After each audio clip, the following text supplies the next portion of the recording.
was at Best Buy one day with my son, and he was in the game aisle. And he was looking at all these games, he was playing with a Sony. And so I went down there and asked him what he was doing, and he showed me all these cool games. And as I was looking at them, about half of them looked like the Army. Having run marketing at Activision for 5 years and developed a lot of expertise in how to persuade people to consider buying video games, we took that experience and helped launch Ignited. In 2001, we got an interesting call from the U.S. Army. They basically came to us, or came to you and asked for an interesting setting to introduce their new game. One idea that was thrown out was to build a large Middle Eastern fort.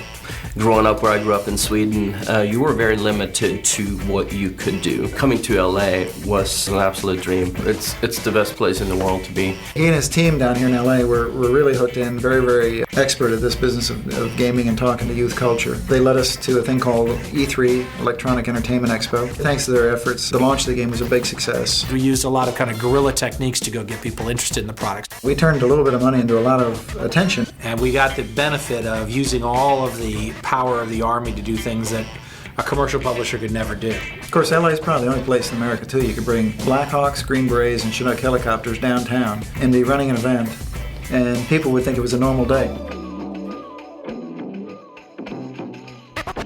I can't tell you that at the time I thought we'd be sitting here 7 years later and we'd have an award-winning program that's really changed the way the Army talks to young people. I offered up to the folks in the senior leadership of the Pentagon that we could probably create a way to take the hardware and the software, put them together, build a team-based experience, and that was the crux of the idea for the Virtual Army experience. And we said, how can we come up with something really cool? You wanted to feel the explosive, you wanted to feel bullet impact, you wanted to feel like you were in the middle of this game. And the VA ended up this year earning 2 Effies. It's attracted almost 4 million visitors. It's been a huge success. In fact, it's even in the Guinness Book of World Records.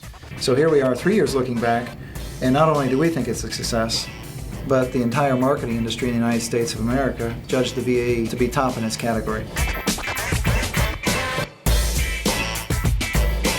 And I think that that's, again, one of the unique things in Los Angeles is you have some of the most talented, creative people that have to work on short time frames, oftentimes modest budgets, to create essentially some movie magic. It's just a very amazing economy of talented folks that have all sort of gathered in this area, and they all seem to know each other. Los Angeles is one of those unique places where the confluence of really smart tech people, amazing entertainment people, amazing folks who can create something very special, so that when people think about where they're going to go and get amazing creative product across any media type, this is the logical place they can work.